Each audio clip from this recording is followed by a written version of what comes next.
जनसंवाद न्यूज, सत्य आणि विश्वासाची बातमी। उल्हासनगर कॅम्प नंबर 5च्या कुर्ला कॅम्प परिसरात एका वयोवृद्ध महिलेला आमच्या शेठला मुलगा झाला आहे, त्या ठिकाणी पैसे आणि कपडे वाटप सुरू आहे अशी बतावणी करून अंगावरील तब्बल 10 लाखाचं सोनं काढून चोरटे पसार झाल्याची घटना घडली आहे। यातील 2 चोरटे सीसीटीव्ही कॅमेऱ्यात कैद झाले आहेत। सुरेखा मोहिते असं वयोवृद्ध महिलेचं नाव आहे। त्या कुर्ला कॅम्प परिसरात राहतात।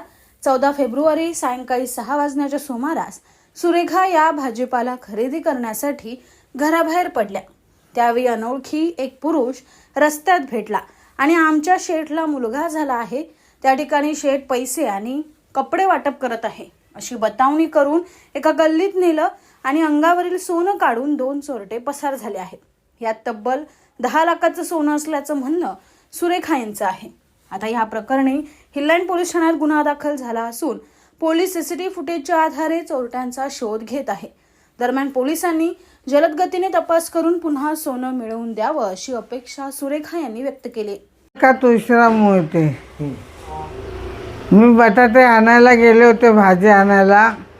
ते बटाटे घेतले आणि घरी यायला निघाले तर रस्त्यात तो आला, तो माणूस एक आला आणि त्यांनी मला विचारलं म्युनिसिपालिटीचा दवाखाना कुठे आहे।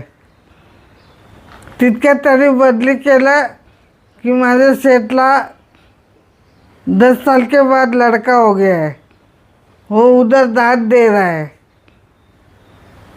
1200 रुपये और कपड़ा दे रहा है। मग मला त्यांनी कालीमातेचा तिकडे घेऊन गेला, तिथं बसवलं मला आणि बोलला की दागिने काढव, निकालो दागिने। मग मी ते दागिने काढायला सुरुवात केली। मग दागिने काढले आणि माझ्या ब्लाऊजमध्ये ठेवले। मग ते त्याला मी कधी दिले ते मला माहिती नाही। काय काय दागिने काय काय होते? मंगळसूत्र होतं, माळ होती, 2 बांगड्या आणि अंगठी। पोलिसांनी तपास केला का? पोलीस आलते का? पोलीस आले होते ना, काय बोलले?